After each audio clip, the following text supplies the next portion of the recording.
started in Greece. There's there's a curious pharaoh who wants to know how wide his kingdom was. So he decided to measure it. He commanded his slave to plant some rice in the Nile River. Then after that, they discovered the measurements. After they discovered the measurements, they can now build statues of their pharaohs. Geometry comes from the Greek word geo means earth and metri means measurement.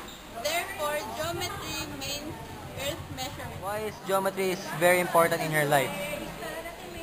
Very, geometry is very important because without it we can measure anything, even your home, your school, everywhere.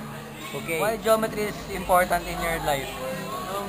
Because without it, the world is nothing.